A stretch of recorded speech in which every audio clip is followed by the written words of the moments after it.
Mobile अंदर low रे, अरे mobile अंदर लो ना। अरे भाई उदय सर अरे पिटिया काय करतोय?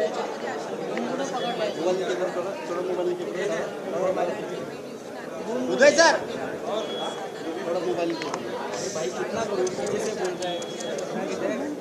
ये गिरीश भूमि नहीं पहुंचा, भूमि नहीं पहुंचा, अड़िया अड़िया खंडू अड़िया भूमि नहीं पहुंचा, खंडू भूमि नहीं पहुंचा अड़िया खंडू थैंक यू भूमि आहे तिथे।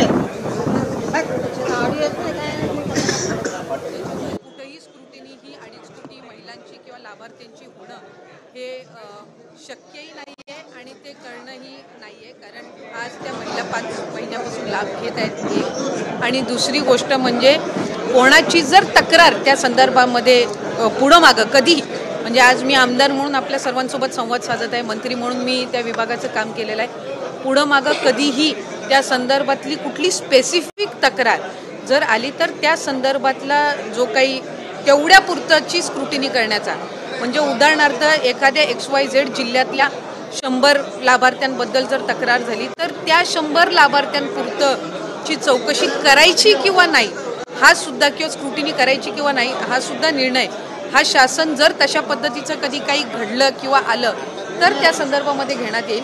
कुठेही स्क्रुटिनीचा विषय येत नाही।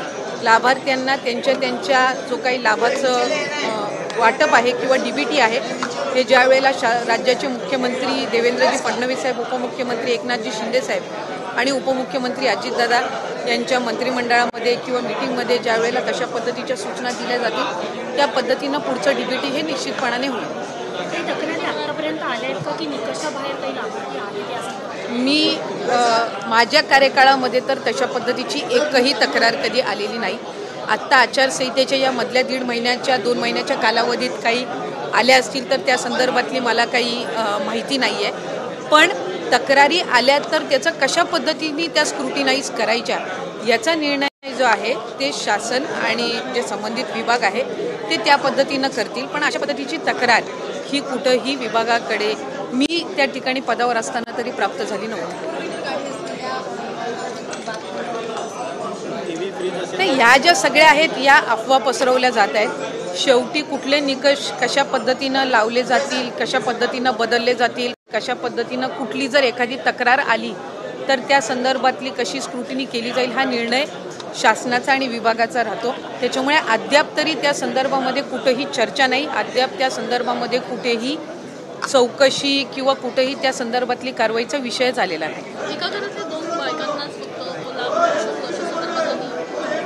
अशा संदर्भातला नियमही नाही आहे। आपण जर GR मध्ये बघितलं तर 2.5 लाखापेक्षा कमी उत्पन्न असणारे, रेशन कार्ड त्यांचं पिवळं किंवा केशरी किंवा उत्पन्नाचा दाखला असणारे, अशी सगळी स्क्रुटिनी होऊन आम्ही सुरुवातीपासून एक गोष्ट म्हणत आलो की 2.5 कोटीपर्यंत लाभार्थी हे मॅक्सिमम असू शकतात, आणि त्या पद्धतीनं जर आपण बघितलं तर रजिस्ट्रेशनमध्ये सुद्धा आम्ही शेवटचं DBT 9 ऑक्टोबरला ज्यावेळेला केलं त्यावेळेला 2,34,00,000 महिलांना आम्ही DBT केलेलं होतं, म्हणजे साधारणपणे त्या आकड्याचे आपण जवळपास आहोत। त्यामुळे त्या पद्धतीनं आपण हे केलेलं आहे। मला वाटतं मुख्यमंत्री मोदयांनी ज्यावेळेला शपथ घेतली त्या दिवशीसुद्धा पत्रकारांसोबत संवाद साधताना काही वर्तमानपत्र आणि पत्रकारांनी त्या संदर्भातली त्यांना विचारणा करण्यात आली त्यावेळेला त्यांनी हेच सांगितलं की जे बजेट सेशन होईल, पुढचं बजेट सेशन होईल त्यामध्ये जे 2100चा लाभ हा महिलांना आम्ही आमच्या मॅनिफेस्टोमध्ये कबूल केलेला आहे त्या संदर्भातली जी काही योग्य ती घोषणा आहे ती केली जाईल। आत्ता 1500चा लाभ आहे आणि जे लाभार्थी आहेत जे व्हेरीफाईड झालेले आहेत ज्यांना गेल्या महिन्यांपासून लाभ मिळत आहे त्या पद्धतीनं त्यांना मिळत राहील।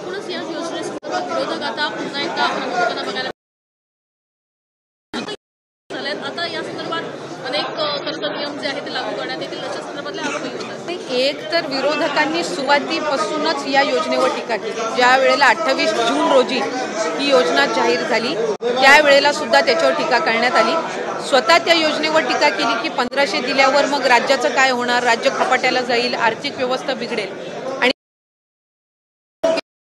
महिलांना देणार दर महिन्याला अशा पद्धतीची खोटी घोषणा करण्यात आली।